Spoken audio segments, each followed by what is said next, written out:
حضرت موسیٰ علیہ السلام اور حضرت خضر علیہ السلام۔ اگر اللہ ہمیں وہ دکھا دے جو ابھی ہوا ہی نہیں لیکن جو ہونے والا ضرور ہے، تو شاید ہمارے فیصلے، ہماری سوچ اور ہمارا صبر سب کچھ بدل جائے۔ انسان صرف وہ دیکھتا ہے جو اس کی آنکھوں کے سامنے ہوتا ہے، مگر اللہ وہ بھی جانتا ہے جو ابھی آنے والا ہوتا ہے۔ یہی فرق ہے انسانی نظر اور ربانی علم میں۔ قرآن ہمیں ایک ایسے بندے کا ذکر سناتا ہے جو نہ فرشتہ تھا نہ جن، بلکہ ایک عام انسان تھا، لیکن اللہ نے اسے ایسا خاص علم عطا فرمایا تھا جو ہر کسی کو نہیں دیا جاتا۔ یہ وہ علم نہیں تھا جو کتابوں میں لکھا جاتا ہے، نہ وہ جو تجربے سے حاصل ہوتا ہے، بلکہ وہ علم تھا جو اللہ اپنے چنے ہوئے بندوں کے دلوں میں اتار دیتا ہے۔ وہ تھے حضرت خضر علیہ السلام۔ بنی اسرائیل کی قوم اور سوالوں کی عادت۔ یہ واقعہ اس زمانے کا ہے جب بنی اسرائیل مصر اور فلسطین کے درمیان دریائے اردن کے کنارے آباد تھے۔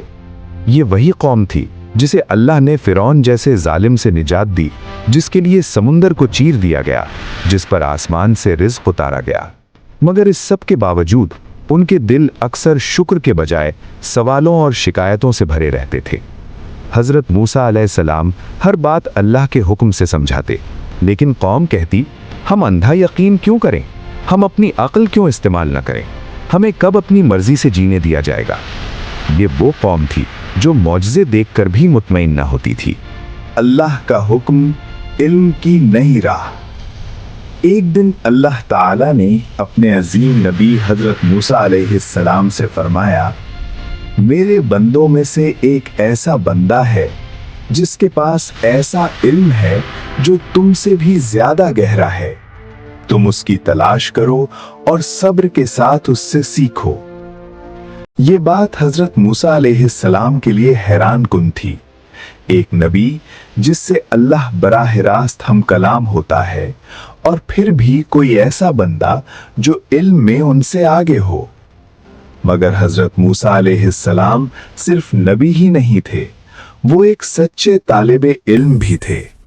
انہوں نے عرض کیا، اے میرے رب، مجھے اس بندے تک پہنچا دے۔ اللہ نے نشانی بتائی، ایک مچھلی ساتھ لو، جہاں وہ مچھلی زندہ ہو کر غائب ہو جائے وہیں تمہیں وہ بندہ ملے گا۔ وہ سفر جو فاصلے کا نہیں صبر کا تھا۔ حضرت موسیٰ علیہ السلام اپنے ساتھی کے ساتھ روانہ ہوئے۔ دن گزرتے گئے، راتیں بدلتی گئیں۔ ریگستان کی تپش، پتھروں کی سختی، بھوک اور تھکن، مگر ان کے قدم نہیں رکے۔ انہوں نے کہا، میں چلتا رہوں گا، چاہے مجھے برسوں کیوں نہ لگ جائیں، کیونکہ یہ سفر جسمانی نہیں تھا، یہ علم اور راز کا سفر تھا، دو سمندروں کا سنگم اور نشانی۔ آخرکار وہ مقام آ گیا جہاں دو سمندر ملتے ہیں۔ وہاں ایک عجیب سی خاموشی تھی، پانی کی آواز دل میں اترتی محسوس ہوتی تھی۔ اچانک وہ مچھلی جو ان کے ساتھ تھی زندہ ہو گئی۔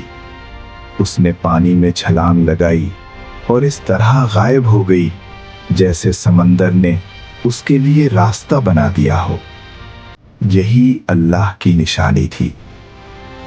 پہلی ملاقات، عام چہرہ، غیر معمولی علم۔ پانی کے درمیان ایک راستہ سا بنا اور وہاں سے ایک شخص نمودار ہوا۔ چہرہ عام تھا، لباس سادہ، مگر اس کے وجود میں غیر معمولی سکون تھا۔ یہ تھے حضرت خضر علیہ السلام۔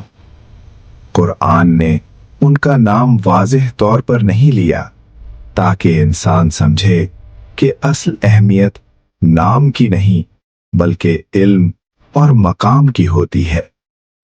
حضرت موسیٰ علیہ السلام نے ادب سے کہا، کیا میں آپ کی صحبت اختیار کر سکتا ہوں تاکہ جو علم اللہ نے آپ کو دیا ہے اس میں سے کچھ مجھے بھی سکھا دیں؟